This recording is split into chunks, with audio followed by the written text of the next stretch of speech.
Hello friends, कैसे हो तुम लोग। आज बहुत ही इंपॉर्टेंट वीडियो के साथ आप लोगों के साथ हाजिर हूं।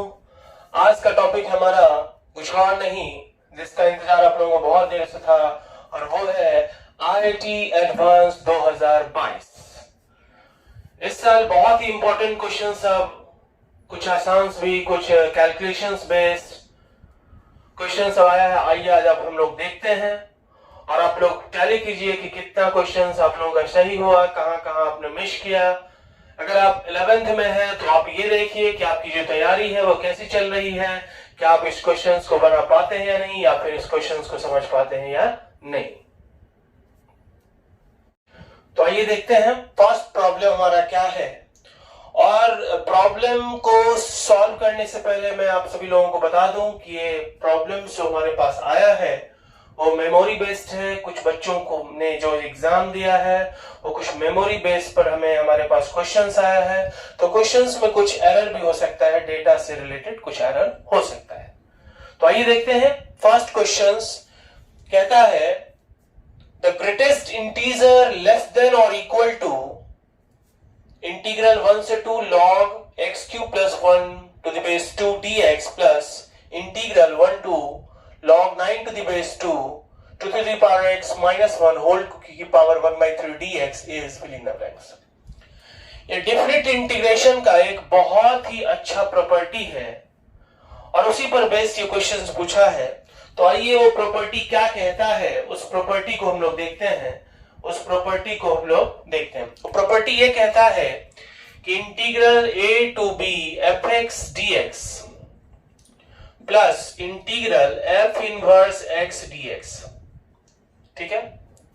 और जहां लिमिटिंग वैल्यू जो है वो यहां पर है fa और यहां पर लिमिटिंग वैल्यू है fb, so that is equal to b into fb minus a into fa। ये प्रॉपर्टी क्या कह रहा है? ये प्रॉपर्टी कह रहा है integral a to b fx dx plus जो फंक्शन यहां पर है उसी फंक्शन का इनवर्स यहां पर है, और यहां का जो लिमिटिंग वैल्यू है वो fx में जब x की जगह पर a पुट किया तो जो आएगा वैल्यू fa, और जब fx में x की जगह पर b पुट किया तो जो वैल्यू आएगा वो हमारा यहां का हायर लिमिट है, ठीक है, सेकेंड इंटीग्रल का। So that will be equal to b into fb minus a into fa। Same यहां पर भी है। अगर हम इसको fx मान लें, ये हमारा fx है, तो अगर आप देखिएगा कि ये हमारा फंक्शन का इनवर्स है, f इनवर्स x, ठीक है।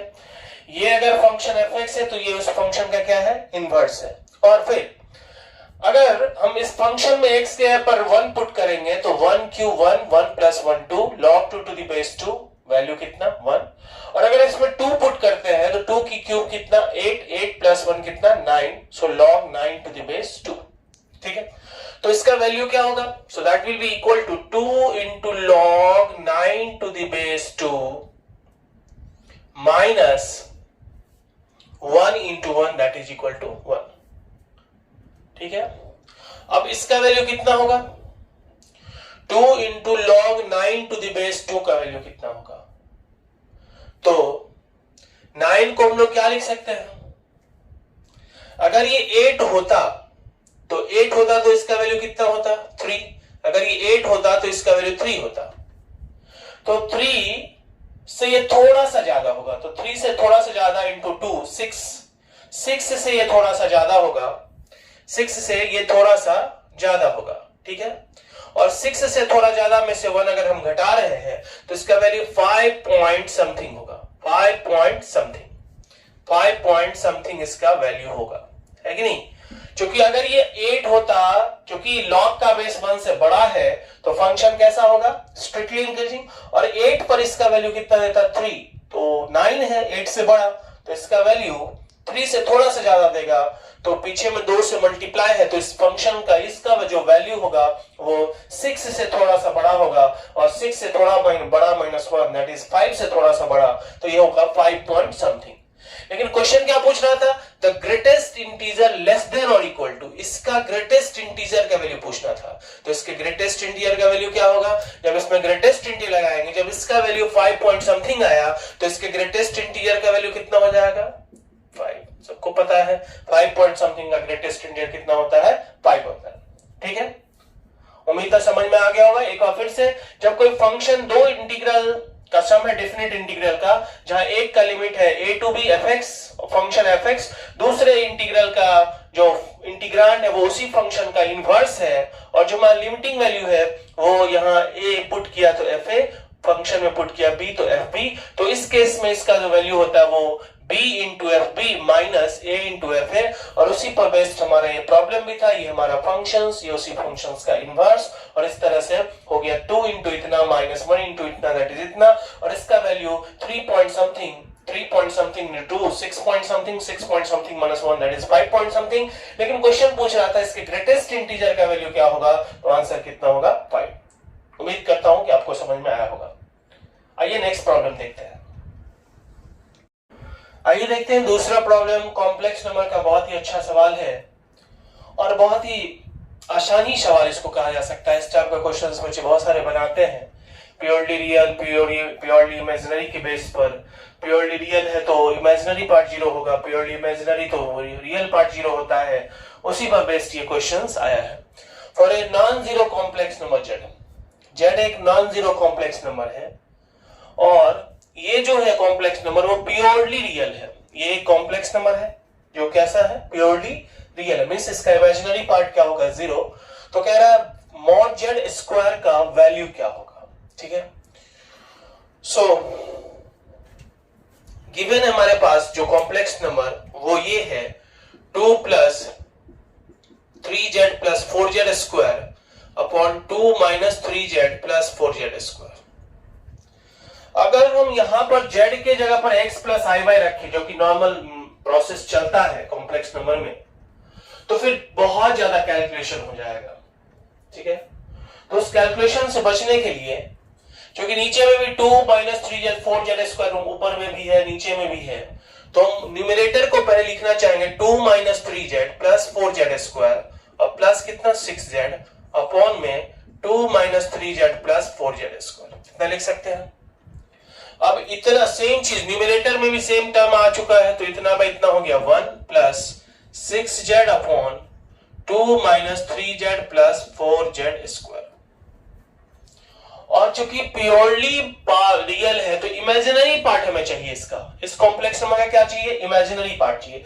तो ये तो प्योरली रियल है, इससे हमको कोई लेना देना नहीं है। हमें चाहिए क्या, तो प्योरली रियल चाहिए, मतलब इमेजिनरी पार्ट 0 करना है। इसको चाहे तो हम ऐसे भी लिख सकते हैं 1 प्लस जेड से ऊपर नीचे डिवाइड करते हैं तो 6 upon 2 by Z minus 3 plus 4z। ठीक है, तो ये एक कॉम्प्लेक्स नंबर जो कि प्योरली रियल है।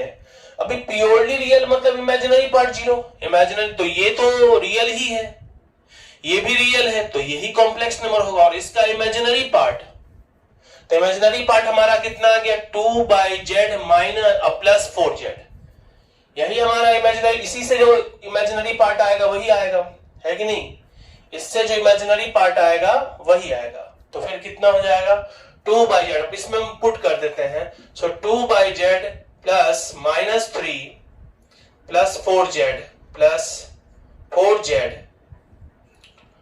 तो 3 को हम हटा सकते हैं, प्लस 4z ले लें, तो क्या हो गया 2 upon x plus i y plus 4 into x plus i y.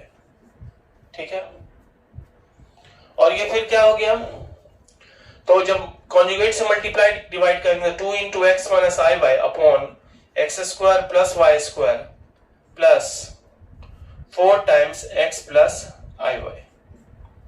और प्योरली रियल है तो इमेजिनरी पार्ट 0 होगा, तो इमेजिनरी पार्ट मींस y का कोफिशिएंट, i का कोफिशिएंट, तो i का कोफिशिएंट कितना हो गया, तो i का कोफिशिएंट हो गया minus 2y upon x square plus Y square, और यहां से i का कोफिशिएंट कितना है 4y plus 4y is equal to कितना 0, है कि नहीं। यहां से i का जो कोफिशिएंट है वो हमारा है 4y, सो 4y का वैल्यू कितना हो गया 0। ठीक है, तो इस तरह से minus 2y upon x square plus Y square is equal to minus 4y, और ये 2 और y बाई कैंसिल हो गया, यहां से माइनस माइनस भी कैंसिल, और ये 2, तो यहां से X square plus Y square is equal to कितना आ गया 1/2। और X square plus Y square का क्या मतलब, ये हो गया मॉड जेड का square that is equal to कितना 1/2। और यही क्वेश्चन पूछ रहा था मॉड जेड का स्क्वायर कितना होगा, तो आंसर इज 1/2।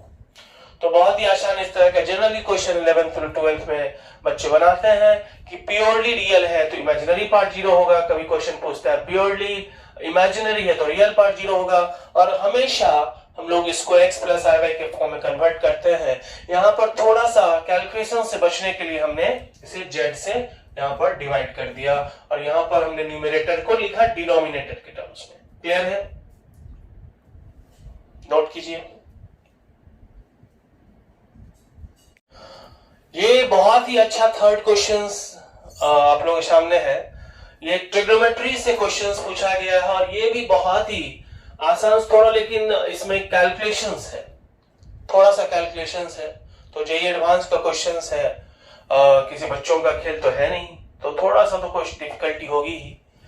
यहां पर कह रहा है अल्फा एंड बीटा भी real numbers, alpha beta real numbers है सच दैट बीटा जो है वो -π/4 0 के बीच में है, और अल्फा जो है वो 0 और π/4 के बीच में है। ठीक है, साइन अल्फा प्लस बीटा की वैल्यू 1/3 है, कॉस अल्फा प्लस बीटा का जो वैल्यू है 2/3 है। तो हमें इसके स्क्वायर के ग्रेटेस्ट इंटीजर का, थोड़ा सा मिस हो गया, इसके स्क्वायर के ग्रेटेस्ट इंटीजर का वैल्यू फाइंड करना है।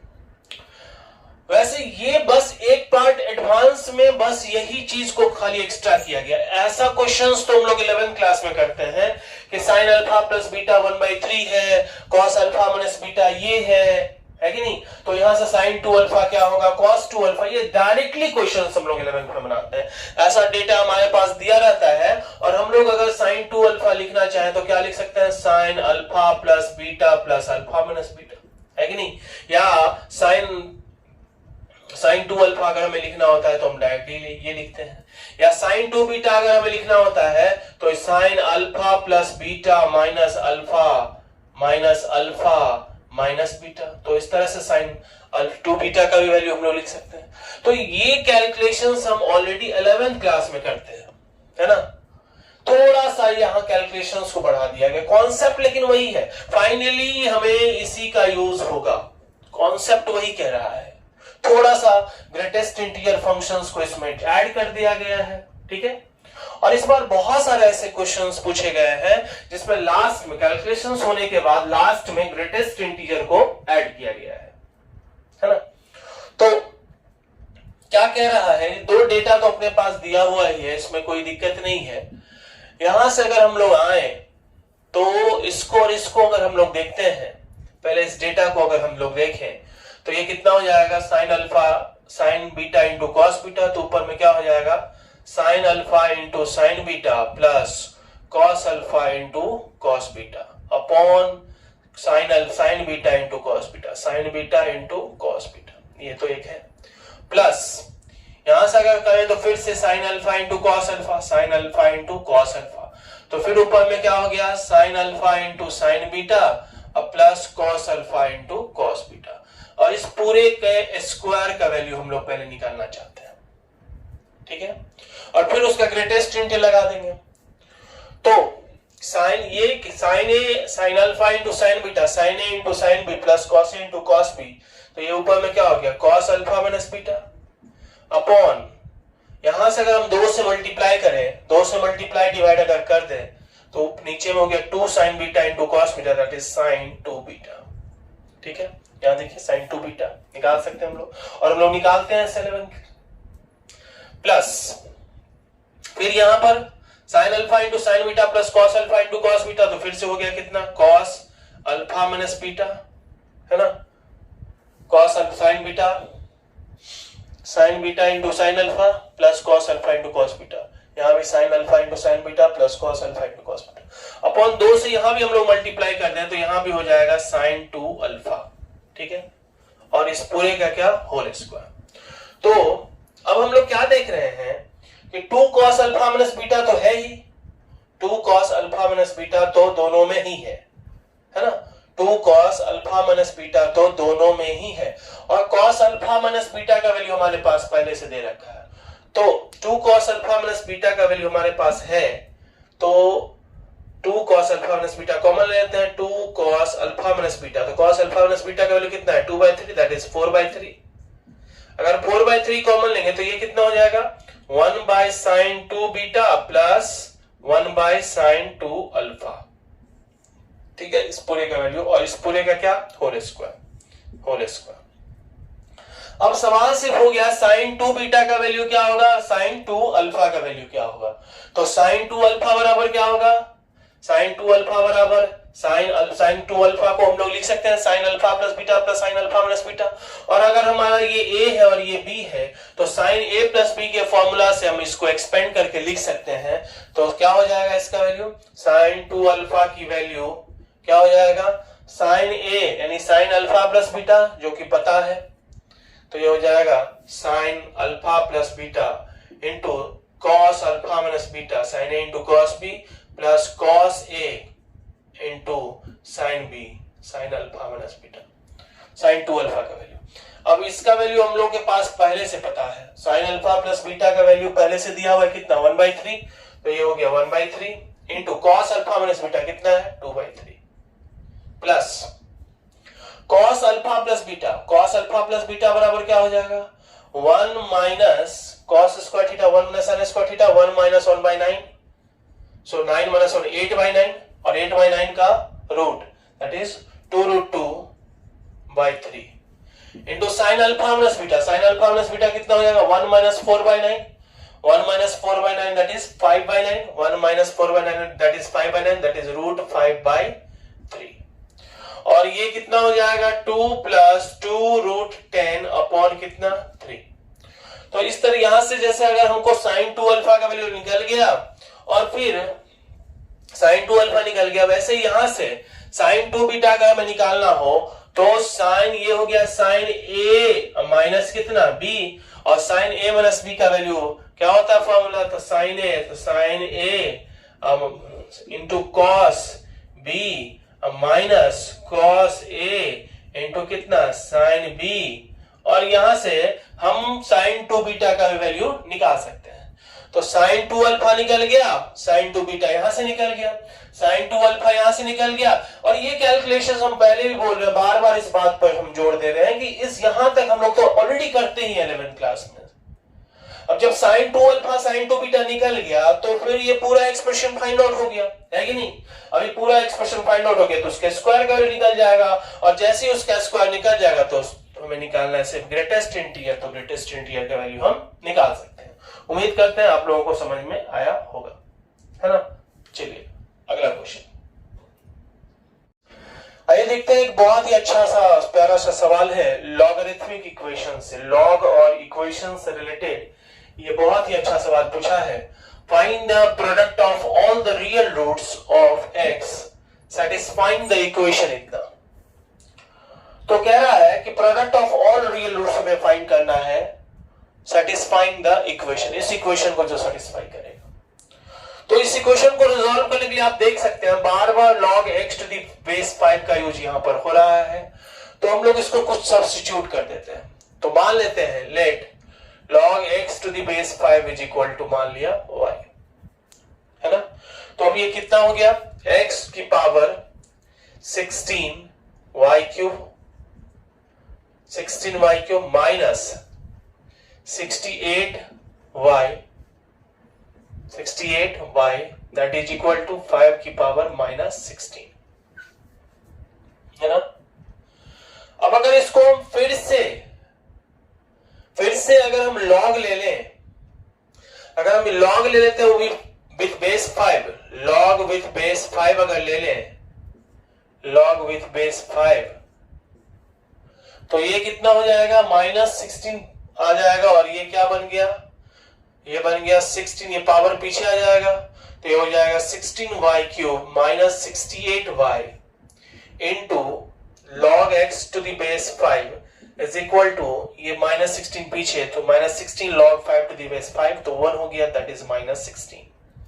और इसको हम लोग ऑलरेडी पहले भी मान रखा था, log x to the base 5 को हमने क्या माना था y, तो ये क्या हो गया 16y cube minus 68y into y is equal to -16 और ये हो गया 16y4 minus 68y² plus 16 is equal to 0, है ना।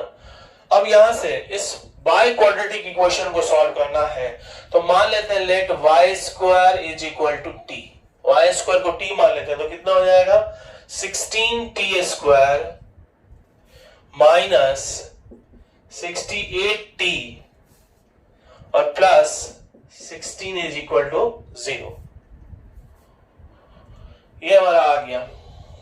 तो यहां से t का वैल्यू निकल जाएगा, कितना होगा t का वैल्यू, वैसे 4 से कैंसिल होगा क्या, 4 से कैंसिल हो रहा है, 4 4 2 8 4 7 28, 4 से 4t² minus 4 4 34 17 t plus 4 is equal to 0।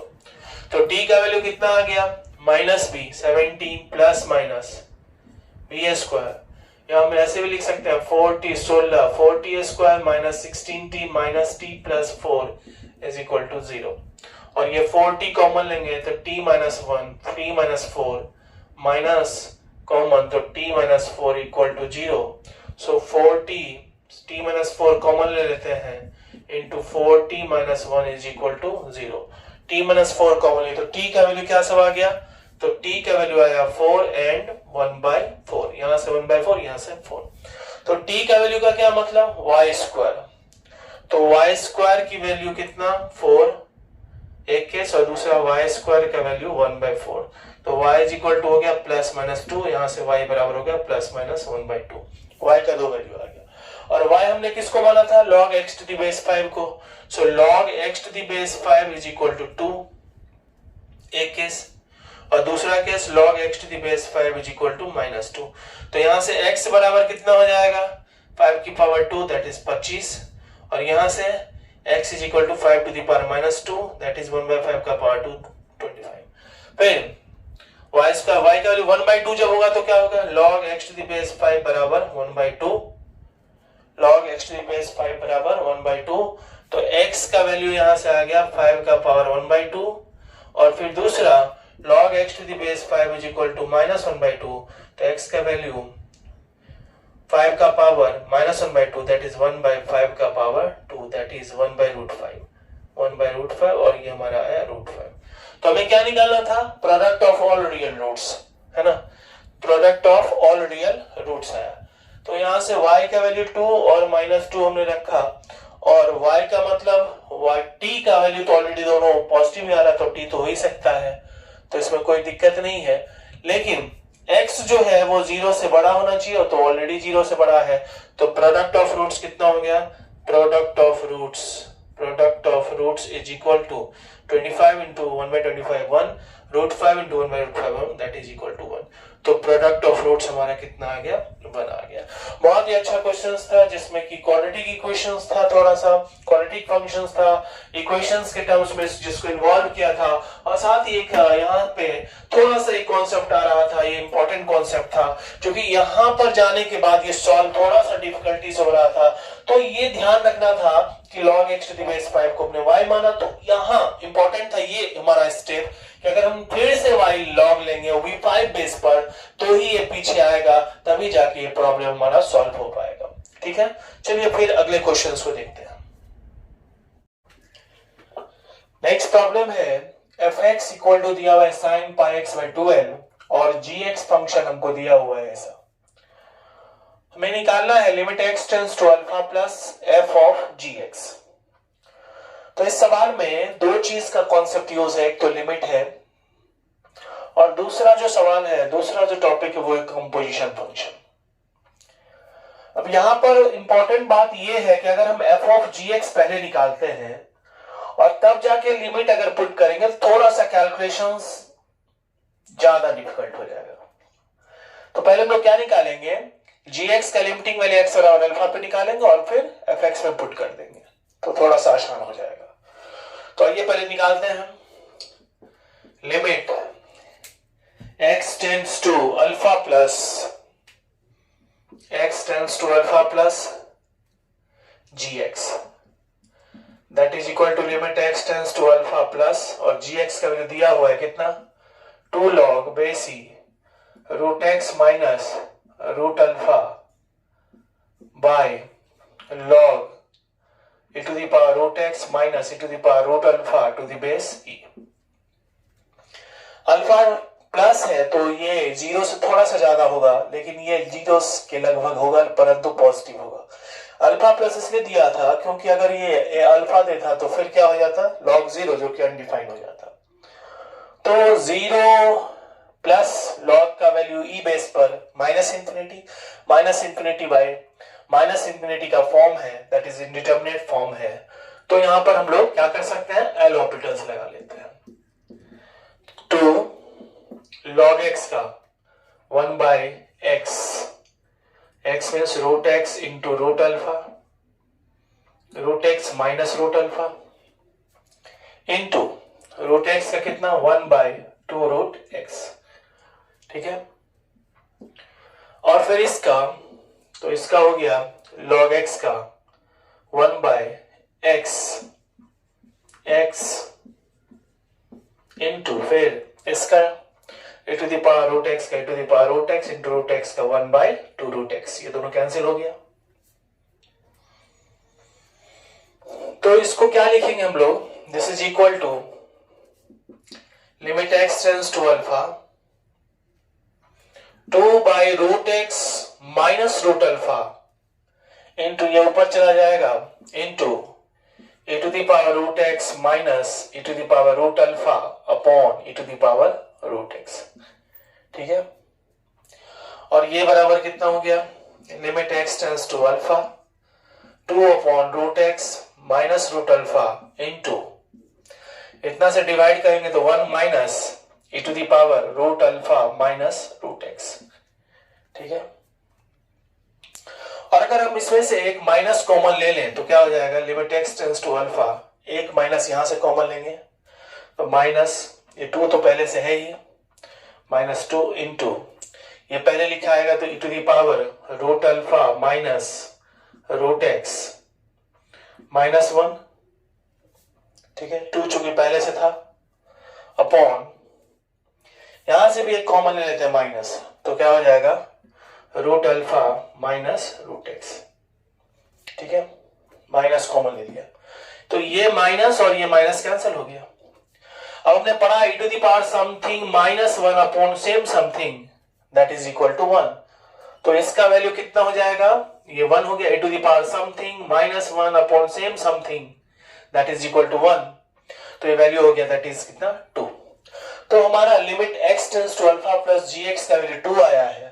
तो now f of gx limit x tends to alpha plus f of gx कितना होगा, तो अब की बार fx में x की जगह पर पुट कर देना है, उसका वैल्यू तो कितना हो जाएगा साइन पाई, x के ऊपर 2 आया बाय कितना 12, सो this is sine pi by 6, तो साइन कितना 30 डिग्री, और साइन 30 डिग्री का वैल्यू हम लोगों को पता है कितना 1/2, सो आंसर इज 1/2। बहुत ही आसान सवाल था लिमिट का, थोड़ा सा लिमिट और कंपोजिशन फंक्शंस का यूज किया हुआ था, थोड़ा डिसाइड करना था कि पहले कंपोजिशन निकाले या फिर लिमिट निकाले, ठीक है, नोट कीजिए। अगला क्वेश्चन देखते हैं।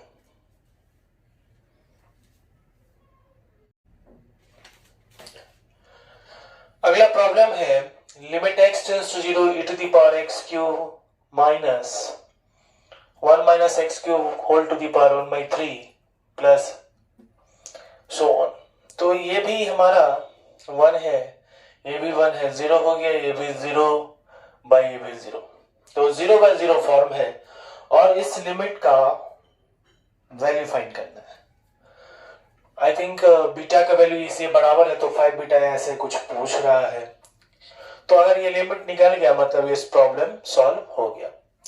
तो हम लोग इसको ऐसे लिख सकते हैं, limit x tends to 0 e to the power x cube minus 1 है ना, e to the power x cube minus 1 minus x cube whole to the power 1/3 plus 1 minus x square whole to the power 1/2 minus 1 into कितना sine x by x into sine square x upon x square into कितना x square, तो ये कितना हो गया 1, और यहां पे बच गया कितना एक्स क्यूब। तो एक्स क्यूब अगर बच गया तो इसको हम लोग ऐसे लिख सकते हैं लिमिट एक्स टेंड्स टू 0,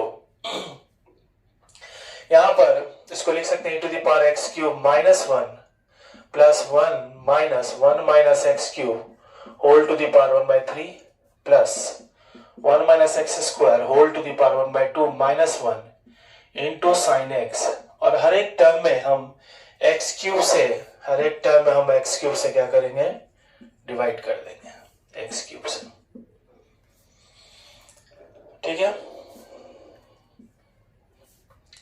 अब क्या हो गया ये, so this is equal to limit x tends to 0, और यह बहुत ही अच्छा फॉर्म माना e to the power x minus 1 upon x, जहां e to the power x minus 1 upon same x, जहां x tends to कितना 0, ये 0 टेंड कर रहा है, so this is equal to कितना 1, तो इसका वैल्यू हमारा कितना आ गया 3 लिमिट आ गया, तो इसका वैल्यू हमारा आ गया कितना 1, so this is 1 प्लस, अब इसका वैल्यू कितना होगा, तो ये भी 1 माइनस इसका अगर हम लोग निकालते हैं अलग से लिमिट x टेंड्स टू 0, और ये हो गया 1 minus x cube whole to the power 1/3 upon x cube plus यहां से एक x आके 1 हो जाएगा, एक x होके 1 हो गया, तो क्या हो गया ये साइन x बाय x कितना हो गया 1, तो क्या बचा 1 minus x square whole to the power 1/2 minus 1 upon कितना एक्स स्क्वायर। अब यहां पर क्या है x 0 है, सेम चीज है x क्यूब, तो अगर हम x क्यूब को कुछ मान लें t, तो ये हो गया 1 plus limit t tends to 0, x cube को अगर t मान लें so 1 minus t whole to the power 1/3 upon कितना t, और प्लस यहां भी एक्स स्क्वायर को t मान लेते हैं, तो प्लस हो गया लिमिट t टेंड्स टू 0 और 1 minus t whole to the power 1/2 upon minus 1/t, इसका वैल्यू तो 1 आ चुका था। अब अगर हम एक बार डिफरेंशिएट कर देंगे, चूंकि फॉर्म क्या t के यहाँ पर 0 रखेंगे तो 1 माइनस 1 0/0 फॉर्म है, तो ये तो 1 है ही, प्लस इसका डेरिवेटिव कितना आएगा 1, यहाँ पे डेरिवेटिव आएगा 1, यहाँ पे डेरिवेटिव कितना आएगा 1 का 0, इसका करना होगा, तो क्या होगा इसका डेरिवेटिव माइनस है तो माइनस तो रहेगा ही 1/3 into 1 minus t to the power 1/3 minus 1 that is minus 2/3 into minus t का डेरिवेटिव प्लस 1, ठीक है, अपॉन टी का तो 1 ही हो जाएगा, प्लस यहां पर भी टी के यहाँ पर 0 है तो डेरिवेटिव करेंगे तो क्या होगा 1/2 इंटू 1 माइनस टी का पावर माइनस 1/2 इंटू माइनस 1, तो इंटू माइनस 1, और टी के यहाँ पर कितना है 0, तो ये हो जाएगा कितना 1 प्लस 1/3, और इसका वैल्यू कितना आएगा टी के यहाँ पर 0 रखेंगे तो एक माइनस यहाँ पे बचा हुआ रह जाएगा, तो ये हो जाएगा माइनस 1/2, तो एलसीएम कितना हो गया, एलसीएम हो गया 6, तो ये हो गया 6 प्लस 2 माइनस कितना 3, है ना, so this is equal to कितना 5/6। ये बीटा का वैल्यू था, और हम लोग को शायद निकालना था फाइंड 6 बीटा कितना होगा, तो बीटा का वैल्यू आ गया कितना, यहाँ हम लोग क्या देख रहे हैं बीटा का वैल्यू आया 5/6, तो 6 बीटा इज इक्वल टू कितना 5, ये क्वेश्चन पूछ रहा था 6 बीटा का क्या वैल्यू होगा। तो यहां थोड़ा सा हमने देखा कि अगर x टेंड्स टू 0 है, यहां पर अगर हमने x क्यूब को t मान लिया तो थोड़ा कैलकुलेशन आसान हो गया, क्योंकि इसके बाद नहीं तो फिर थर्ड डिग्री का यहां पर लिमिट आ जाता, तो फिर उसको डिफरेंशिएट करना थोड़ा सा डिफिकल्ट हो जाता। तो यहाँ पर जैसे हमने x क्यूब को t सब्स्टिट्यूट किया तो ये बहुत ही आसानी से लिमिट निकल गया, और इस तरह से हमारा बीटा का वैल्यू आया 5/6, this is equal to beta. लेकिन सवाल में आई थिंक पूछ रहा था 6 बीटा का वैल्यू, तो 6 बीटा इज इक्वल टू कितना 5, क्योंकि ये शायद इंटीजर का सवाल था, सो आंसर इज 5। चलिए देखते हैं अगला सवाल।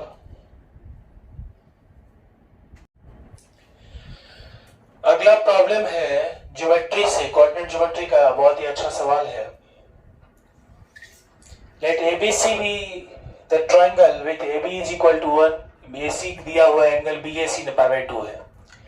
ABC एक ट्राइंगल है जिसमें AB 1 है, AC 3 है और एंगल BAC कितना है पाई बाय 2, यानी एंगल A पाई बाय 2 के बराबर है। और फिर कह रहा है circle of radius R greater than 0 touches the side ABAC and also touches internally the circumcircle of triangle ABC। एक सर्कल है R रेडियस का जो ट्राइंगल ABC के सर्कमसर्कल को भी टच कर रहा है इंटरनली। तो चलिए पहले एक सर्कल हम लोग बना लेते हैं, है ना। और यहां पर A साइड ये है, ये B है और ये C है। AB 1 दिया हुआ है, AC कितना दिया हुआ है 3 यूनिट। तो ये राइट एंगल है यहाँ पर, तो ये यहाँ पर क्या हो जाएगा डायमीटर, और डायमीटर का मिड पॉइंट, ये जो मिड पॉइंट होगा वही हमारा हो जाएगा इसका सरकम सेंटर, ठीक है। इसको हम लोग कुछ मान लेते हैं T, है ना। तो ये 3 है, ये 1 है, तो सरकम रेडियस R का वैल्यू कितना हो जाएगा 3 9 + 1 10, तो ये टोटल डिस्टेंस डायमीटर 10, तो रेडियस कितना हो गया √10/2, ये दिया हुआ है। अब क्या कह रहा है कि एक और सर्कल है जो इसको भी टच कर रहा है, इसको भी टच कर रहा है और इस सर्कल को भी टच कर रहा है, इसको भी और एक सर्कल तीनों को टच कर रहा है। तो चलिए इस तरह से हम लोग बनाते हैं, ये ऐसा एक सर्कल है जो तीनों को टच कर रहा है, इस तीनों को टच कर रहा है। तो फिर क्या कर रहा है R का वैल्यू क्या होगा, ये R का वैल्यू, इस सर्कल का जो रेडियस होगा R, उसका वैल्यू क्या होगा ये पूछना है। तो R का वैल्यू क्या होगा ये हमें पूछा जा रहा है, R का वैल्यू क्या होगा ये हमसे पूछा जा रहा है। अगर हम इसको x एक्सिस और y एक्सिस मान लें तो थोड़ा मानना हमें आसान हो जाएगा। इस पॉइंट का कोऑर्डिनेट कितना हो जाएगा 3 0 और B पॉइंट का कोऑर्डिनेट कितना हो जाएगा 0,1, तो ये जो सर्कम सेंटर है उसका कोऑर्डिनेट कितना हो जाएगा 3/2 एंड कितना 1/2, ठीक है। अब इस सर्कल का कुछ ना कुछ तो होगा और ये यहां पर टच कर रहा है, तो इस सर्कल का कुछ इस तरह से अगर R लेंथ है तो इस सर्कल का सेंटर कितना हो जाएगा R को मार हो जाएगा, ठीक है। और ये हमारा फिर से सर्कम रेडियस है ना। तो ये स्मॉल r है, इसका भी कुछ नाम देते हैं, T है हमारा पॉइंट था, ये पॉइंट है T, इसका नाम S रख देते हैं और ये K रख देते हैं या P रख देते हैं। तो यही तो लेंथ है जो छोटा स्मॉल r के बराबर है, ये दिया हुआ है, और ये पूरा कैपिटल R के बराबर है ना। तो TS plus SP is equal to TP, और TP हमारा दिया हुआ है कितना के बराबर कैपिटल R के बराबर, TP इज कैपिटल R। अभी TS क्या होगा, TS का मतलब क्या, T और S के बीच का distance, so 3/2 minus R minus 3/2 का whole square plus R minus 1/2 का होल स्क्वायर, ये TS हुआ, है ना, ये डिस्टेंस, और प्लस SP कितना है R is equal to TP कितना है कैपिटल TP मतलब कैपिटल R, ये हो गया हमारा कैपिटल R जो कितना के बराबर है √10/2 के। और इस R को इस साइड लेके चले जाते हैं, अब स्क्वायर कर देंगे तो क्या हो जाएगा R square plus 9/4 minus 2 into R into 3/2 3R plus R square plus 1/4 minus 2 into R into 1/2 that is R is equal to, अब ये इसका भी स्क्वायर करेंगे तो ये कितना हो जाएगा 10/4 plus R square minus √10R, ठीक है। 9/4 प्लस 1/4 10/4 कैंसिल हो गया, एक R स्क्वायर भी कैंसिल हो गया, है ना। सो R square is equal to r square is equal to, ये इधर जाके प्लस हो गया, सो आर माइनस रूट 10 आर, r square is equal to r into इतना, है ना। तो आर कॉमन ले लिया, आर स्क्वायर, यहां से एक आर स्क्वायर बचा हुआ था, minus 9/4 plus minus 3r plus r square, ऐसे तो सही है। तो minus 3r minus r, r square minus r square ये बचा, माइनस 3r माइनस आर, तो minus 4r plus root 10r is equal to 0। R common लिया, r minus 4 plus root 10 is equal to कितना, 0। आर तो 0 हो नहीं सकता है, तो आर इज इक्वल टू कितना हो गया, 4 माइनस रूट 10, यही हमारा वैल्यू हो गया। R is equal to 4 minus root 10, root 10 का वैल्यू 3 पॉइंट समथिंग होता है, तो आर माइनस रूट 10। एक बार फिर से देख लिया जाए, ये डिस्टेंस प्लस ये डिस्टेंस, तो ये डिस्टेंस हो गया आर माइनस 3/2 और 1/2, तो आर माइनस 3/2 का होल स्क्वायर, तो r square plus 9/4 minus 2 cancel, तो minus 3r plus r square plus 1/4 minus r is equal to, इसका स्क्वायर हो गया 10/4 plus r square minus 2 cancel, तो रूट 10r, आर स्क्वायर और आर स्क्वायर कैंसिल हो गया, ये दोनों भी कैंसिल हो गया, r square minus 4r is equal to plus root 10r equal to 0, r common, are minus 4 plus root 10 is equal to 0, तो आर 0 हो नहीं सकता है, तो यही 0 होगा, तो आर इज इक्वल टू कितना हो गया, 4 माइनस रूट 10। बहुत ही अच्छा सवाल था, यहाँ पर सोचना बहुत ही इंपॉर्टेंट था, इसको x axis y axis reference लेना और साथ ही ये रिजल्ट लगाना, ये थोड़ा सा सोच जो था वो बहुत ही इंपॉर्टेंट था। तो ये क्वेश्चन जो था वो बहुत ज्यादा डिफिकल्ट नहीं था कैलकुलेशंस वाइज, लेकिन सोचना बहुत ही इंपॉर्टेंट पॉइंट था यहाँ पर। तो कैसे हम लोग अवॉइड करें, कैसे क्वेश्चंस को स्टार्ट करें, ये इंपॉर्टेंट है। ठीक है, चलिए अगला सवाल देखते हैं।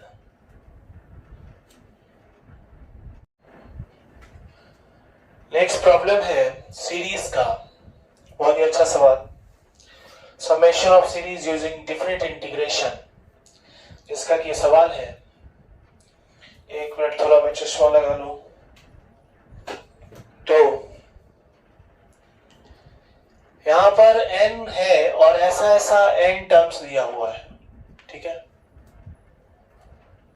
तो क्या करेंगे, इस n को 1 करके ऐड करके सब में ऐड कर देंगे। ऐसा क्यों, क्योंकि जब 1 ऐड करेंगे तो ऊपर में भी 3n स्क्वायर माइनस साइन के साथ है और नीचे में भी प्लस 3n स्क्वायर है सब जगह, तो वो कैंसिल हो जाएगा।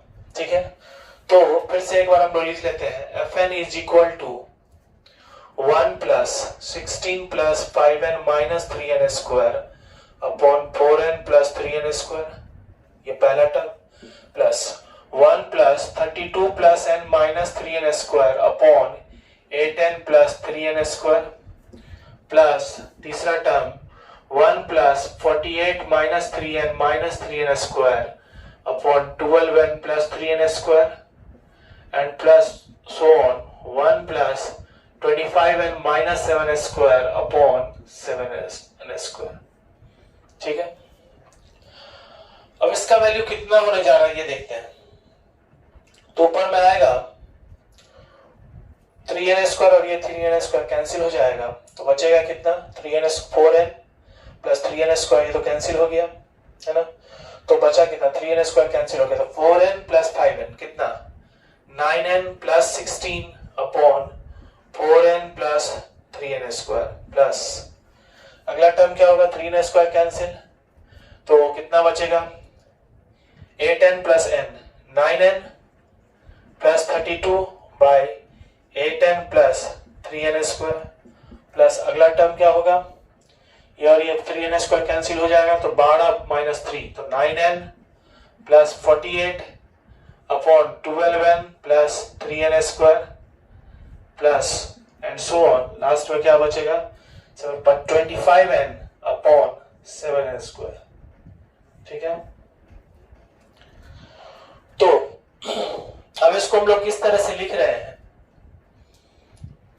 यहां पर 4n प्लस 3n स्क्वायर सब में है, 4n प्लस 3n स्क्वायर सब में है ना, ऊपर में 9n भी सब में है। सो इसको लिख रहे हैं सिग्मा r का वैल्यू 1 से लेके n तक, ठीक है, r का वैल्यू 1 से लेके n तक, तो ये कितना हो जाएगा, 9n तो है ही, 9n plus 16r, 9r n सब में है, तो 16r तो 16, 32, 48 ऐसे करके जा रहा है, लास्ट में 16n है ना, 25n को हम लोग क्या लिख सकते हैं, 9n प्लस 16n अपॉन में यहां क्या है, अपॉन में अगर देखें तो 3n स्क्वायर सब में है, 3n स्क्वायर सब में है, तो यहां पर क्या हो रहा है 4n 8n 12n, तो 4nr अगर हम कहते हैं 4rn, और r का वैल्यू कितने कहां से कहां तक, 1 से लेके n तक, तो ये हमारा हो गया। और ऐसा ऐसा कितना टर्म्स है, इनफिनिटी तो fn हुआ, तो limit n tends to infinity अगर fn निकालें, सो limit n tends to infinity fn मतलब ये हो गया sigma r is equal to, इसी में लगा देते हैं, limit n tends to infinity. अब चूंकि इसमें समेशन ऑफ सीरीज में यहां पर 1/n का होना बहुत जरूरी होता है, तो हम लोग क्या करें, 1/n लाने के लिए n से डिवाइड किए और यहां भी n से क्या कर दिए, मल्टीप्लाई कर दिए, ठीक है, n से डिवाइड कर दिए और n से मल्टीप्लाई कर दिए। अब ऊपर नीचे हम, क्योंकि यहां पर r अकेले नहीं होता, r जहां भी होता है r/n होना चाहिए, तो r/n होने के लिए n स्क्वायर से ऊपर नीचे डिवाइड कर देते हैं, तो ये बराबर हो जाएगा limit n tends to infinity 1/n, r जहां भी होगा r/n होगा, तो n तो एक पहले से है और एक n हमें और नीचे चाहिए, तो n स्क्वायर से अगर डिवाइड करें तो ये कितना हो जाएगा, ये हो गया sigma r is equal to 1 से n, और ये कितना हो जाएगा, n स्क्वायर से डिवाइड करेंगे तो 9 प्लस कितना 16 r/n अपॉन, यहां भी अगर हम n स्क्वायर से डिवाइड करेंगे तो क्या हो जाएगा 4 r/n प्लस 3n स्क्वायर मतलब 3। अब इसको डेफिनेट इंटीग्रल में कन्वर्ट कर देंगे तो क्या हो जाएगा, इंटीग्रल 1/n हो जाएगा 0, n/n हो गया 1, और ये हो गया 9 प्लस 16x, 9 प्लस कितना 16x upon 4x plus 3, 4x plus कितना 3 dx। अब तो आप लोग कर लीजिएगा, ऊपर भी लीनियर है और नीचे भी क्या है, लीनियर है ना, तो इसके लिए हम लोग क्या करते हैं, न्यूमरेटर को लिखेंगे इसके टर्म्स में, डिनोमिनेटर के टर्म्स में, तो यहाँ पे थोड़ा कर लेते हैं रफ, तो 9 plus 16x is equal to a into 4x plus 3 plus कितना b। क्वेश्चन को इक्वेट कीजिए, तो x का क्वेश्चन 4 है, इधर 16, तो 4a इज इक्वल टू कितना 16, a इज इक्वल टू हो गया 4। अभी कांस्टेंट टर्म, तो कांस्टेंट टर्म कितना है 3a plus b, so 3a plus b equal to 9, a का वैल्यू कितना है, a का वैल्यू 4, तो 12, तो b बराबर कितना हो गया 9 माइनस 12 दैट इज कितना -3। सो इसको हम लोग अब क्या लिख रहे हैं, इंटीग्रल 0 से 1, 9 प्लस 16x को क्या लिख सकते हैं, a का मतलब 4 टाइम्स कितना 4x plus 3, 4x plus 3 minus b का वैल्यू है 3 upon 4x plus 3, 4x plus 3, तो ये और ये तो कैंसिल हो गया dx। अब ये और ये कैंसिल हो गया तो कितना बचा 4, तो 4 का इंटीग्रल कितना हो गया 4x माइनस 3 बाई इतना, तो माइनस 3 log 4x प्लस कितना 3, और लिमिट दिया हुआ है कहां से कहां तक, 0 से लेके 1 तक, 0 से लेकर कहां तक 1 तक। अब एक बार 1 पुट कीजिए और एक बार 0 पुट कीजिए, ठीक है, तो कैलकुलेशन हो जाएगा। तो बहुत ही थोड़ा सा सेट करना था इस सीरीज को, थोड़ा सा definite integration, summation limit, summation of series using definite integration age limit के फॉर्म्स में, इसे थोड़ा सा अरेंज करना था, और उसके बाद बहुत ही आसानी के साथ फॉर्म में आ गया, ठीक है। चलिए अगले सवाल को देखते हैं। चलिए ये प्रॉब्लम है, बहुत ही आसान प्रॉब्लम है, प्रोबेबिलिटी का थोड़ा सा कैलकुलेशन है, जिसमें प्रोबेबिलिटी और सेट थ्योरी से रिलेटेड वेन डायग्राम से। देखते हैं इस प्रॉब्लम को क्या कहता है। In a study about pandemic, data of 900 persons was collected. Pandemic में 900 डेटा को कलेक्ट किया गया and it was found that 190 persons had symptom of fever. तो NF फीवर वाला केस कितना है? अगर फीवर वाला केस को काउंट करें, fever NF is equal to 190.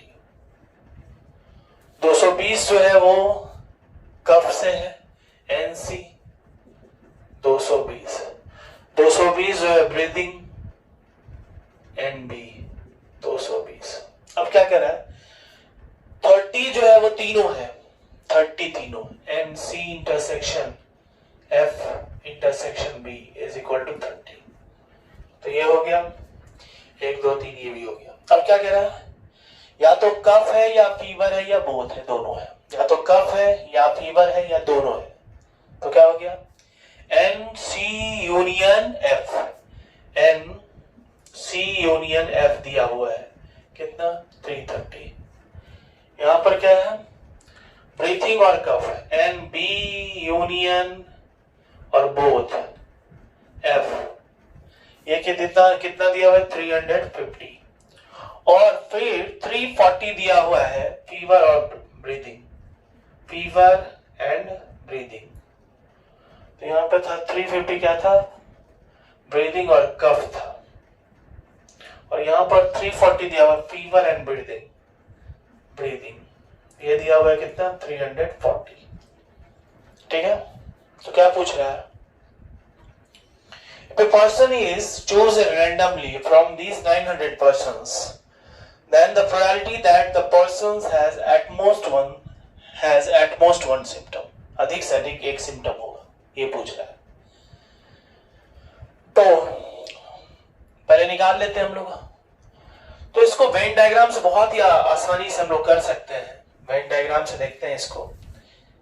ये रहा C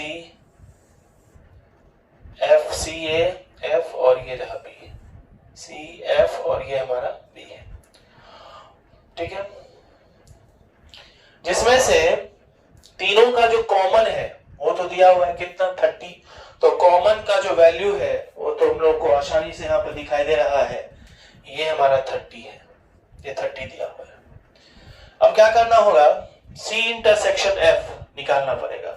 तो NC यूनियन F बराबर क्या होगा?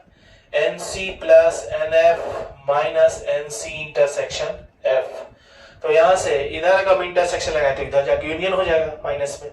तो NC इंटरसेक्शन F बराबर ये हो जाएगा यूनियन वाला. NC पता है, NC कितना है? 220. तो 220 प्लस NF पता है 190 माइनस C यूनियन F पता है 330. तो 22 9 31 31 और 10 41, 410 में से 330 चला गया तो बचा कितना? 80. तो C इंटरसेक्शन F हमको निकल चुका है. C इंटरसेक्शन F 80 है ना? ये निकल चुका है. तो ये 30 था, तो ये टोटल का वैल्यू 80 है, तो ये 30 है तो कितना बचा? 50.